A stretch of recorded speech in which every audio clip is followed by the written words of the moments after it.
Баршаңызға сәлем достар. Бүгін сіздермен балалық шақтың бал дәмі муравейниктің рецептімен бөлісемін. Дәл осы рецептпен дайындап көріңіздер, барлықтарыңызға ұнайды.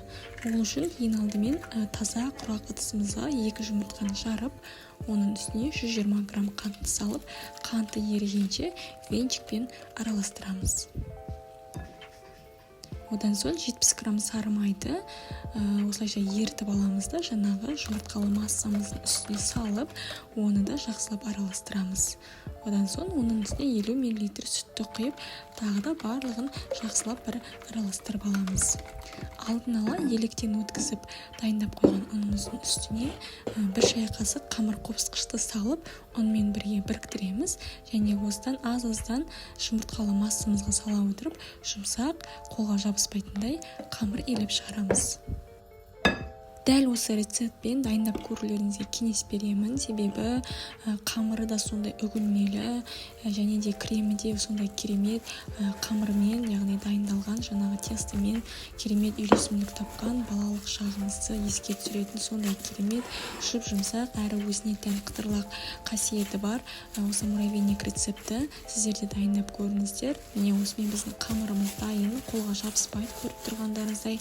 Осылайша қамырымызды 2 бөлікке бөлеміз, яғни қатуға да және одан кейін жұмыс жасауға да ыңғайлы болу үшін бұл екеуін бөлек-бөлек целлофан пакетке салып, мұздатқышқа, яғни тоңазытқышқа емес, мұздатқышқа кем дегенде 2 сағатқа салып, толықтай қатырып аламыз. Одан соң міне осылай ыдысымызға ұнды себелеп қойып, жаңа қатқан бір қамырымызды алып, үккіштен өткіземіз, яғни әлсін-әлсін онымен араластырып отырамыз. Себебі бұл бөлме температурасына шыққан кезде еруі мүмкін, сондықтан да онымен араластыра отырып, бір-біріне, яғни жабыспас үшін осы амалды қолданыңыздар, яғни үккіштен өткізе отырып, оның үстіне онымен араластыра отырасыздар. Барлық қамырды осылайша үккіштен өткізіп болғаннан кейін пергамент қағазы төселген осы ыдысқа тағы да ситодан өткізіп аламыз, яғни артық ұндардың барлығынан тазартып аламыз да. Міне осылайша видеода көріп тұрғандарыңыздай пергамент қағазына жаңағы үккіштен өткізіп дайындап қойған қамырымызды себелеп шығамыз. Қызып тұрған 180 градус пеште қызарғанша пісіріп аламыз. Қатты қызартудың қажеті жоқ, себебі қамырымыз қатты болу керек, яғни шамалы бледный болғаны жақсы. Ендігі кезекте кремін дайындаймыз. Ол үшін бөлме температурасындағы 82% сары май және оның үстіне вареный сгущенканы салып, екеуін жақсылап, яғни сары майымыз ерігенше, екеуі біріккенше, екеуін миксермен араластырып шығамыз. Міне дәл осылай сұйықтау масса шығуы тиіс. Жаңағы қолмен үгіткен қамырымызға, яғни дайындап алған муравейниктің нанына, оның үстіне кремді құйып, жақсылап араластырамыз.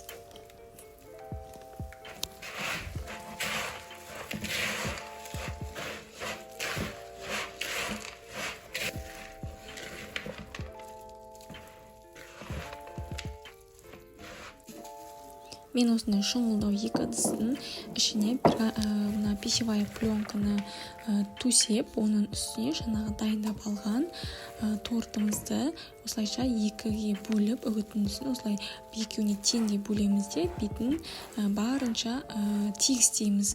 Одан соң бетін жауып, тоңазытқышқа 1 сағатқа немесе 2 сағатқа қалдырамыз, себебі қамыр мен кремі бір-бірінен сіңіп, сонда бір керемет үйлесімдік табады.